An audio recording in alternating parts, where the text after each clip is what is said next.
Another one of those scriptures, just few short verses, got all kinds of sermons in it.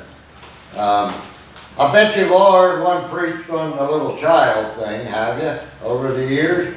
Yeah. Probably a couple of them preached on that. Well, I'm not going to preach on that.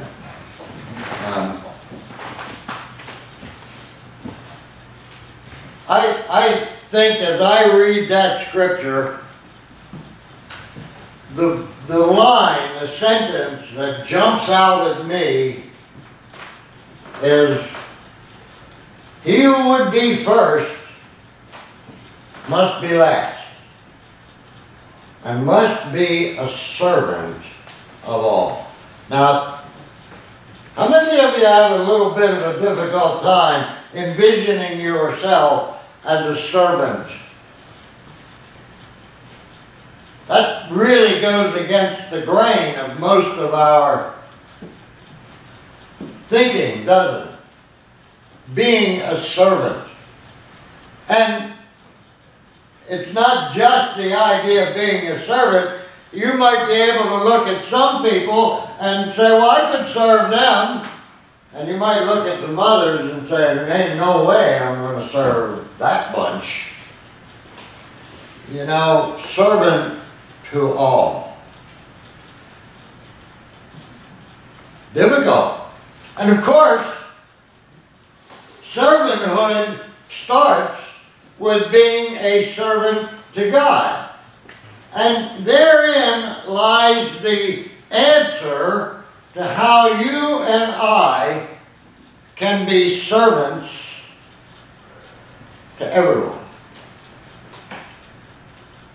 Even those we don't like a lot. You see, we don't serve each other so much as we love each other because we serve the living God. I don't know if you understand what I mean by that, but those of you who do things for the church or missions in the name of God, it's not so much that we give because someone needs it. We give because someone needs it and God said to help those who have a need. You see, if we give just to some person, we're going to pick and choose, aren't we? We're going to say how much, when, how often. We're going to weigh whether it hurts us or not. But if we give to some person to honor and glorify God, it puts that giving in a whole different light. And it's God that's glorified when you serve any other person for any other reason, in any other way. It's God who's glorified by your service, if you do it to honor Him.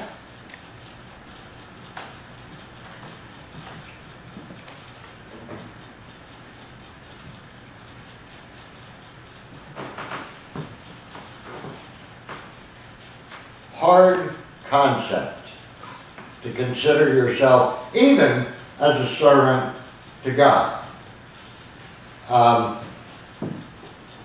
What we try and do, obviously, and I think we're all guilty, I don't say this in a condemning way at all, because there is none among us who is not guilty of this, including myself. We determine how much of me we're going to give to Thee. And the rest, we want to hold back for ourselves. Don't we?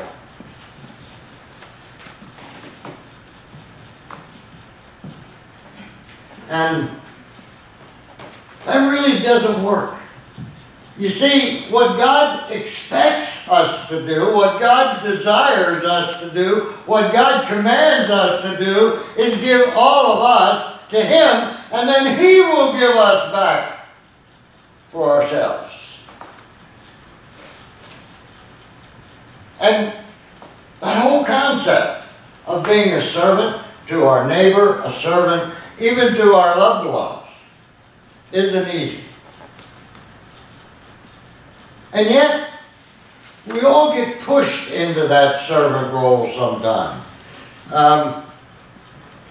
Several here right now are pushed into the servant role because someone you love dearly, someone you're close to, someone you have a relationship with is at least partially incapacitated, and you become their helping hand, their strength, and actually it sort of gives you a blessing, doesn't it? Has anybody ever been pushed into the circumstance where you had to take care of an aging parent or a spouse that was incapacitated? And when you do it, it's stressful, it's difficult, but oh, it feels so good when you're done to know you helped carry them through a trial. How many have helped a neighbor who was hurting or incapacitated? And the best blessing in the whole world is to go home from doing something wonderful for someone else, and that feeling you have. It's like, how many have heard the saying, it's more blessed to give than it is to receive? And it is true, isn't it? I can remember as a kid celebrating my birthday. Yeah, all excitement lasted about 7 hours. Ice cream, cake, and unwrapping a bunch of presents. That's about all it lasted. That was over. A couple of years I got something really durable like a bicycle. It took me 2 or 3 days to wreck that. But you know, it's gone. But I can remember as a parent giving good gifts that my own kids wanted. Actually, it felt infinitely better to make them happy than it ever felt to be the one receiving. Of course, now I've reached the age where I don't even acknowledge birthdays. Anybody else? Or you give your kid a really great gift and they have more fun with the box. You give your kid a really great gift and they have more fun with the box. Yeah, well. Yeah, it is fulfilling and blessed to give. And it doesn't matter whether it's a gift. Let me ask you this. How many people have given a gift to someone for absolutely no reason? You just felt like giving someone a gift. That's the best feeling in the whole world. You give them something that is from your heart just because you love them, and you say, this is for you because I love you. Nothing feels better, nothing, than knowing you've blessed someone.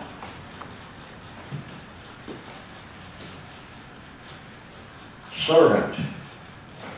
I think one of the reasons we don't like that word too much is because it's not only a word that means I must be connected to you, or you must be connected to each other, but it has a tone with it that involves giving and work. You can't